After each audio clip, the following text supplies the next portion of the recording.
Hello সবাইকে, welcome to another. চলো আজকে তোমাদের সাথে একটা মুভি ডেটে যাওয়া যাক। তো সকালবেলা থেকেই প্ল্যানিং করে অনেক প্ল্যান করে কোন মুভি দেখবো ঠিক করে আমি চলে গেছিলাম রেডি হয়ে বেরিয়ে, কারণ আমাদের ছিল 4:45-এর শো।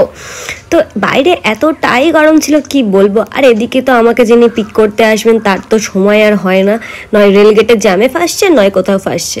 তো এই গরমের মধ্যে পুড়তে আমি দেখো চলছি হেঁটে হেঁটে, কারণ যতটা এগিয়ে যাওয়া যায়। আর পিছনের আকাশটা কত সুন্দর লাগছে। হয়তো এই বর্ষাকালে আমাদের কষ্ট হয়, বৃষ্টি হয়, কিন্তু কিছুক্ষণ পরে যে আকাশটা বা যে প্রকৃতিটা আমরা দেখতে পাই সেটা খুবই শান্তি, ভীষণ সুন্দর লাগছে। আর এটা আমার বাড়ির সামনের রাস্তা, যেটা অপূর্ব সুন্দর। তোমরা যারা যারা বারুইপুরে থাকো, বারুইপুর বাইপাস চেনো, ভীষণই সুন্দর। তো চলো আমরা হাঁটতে হাঁটতে এগিয়ে যাই, আর তারপরে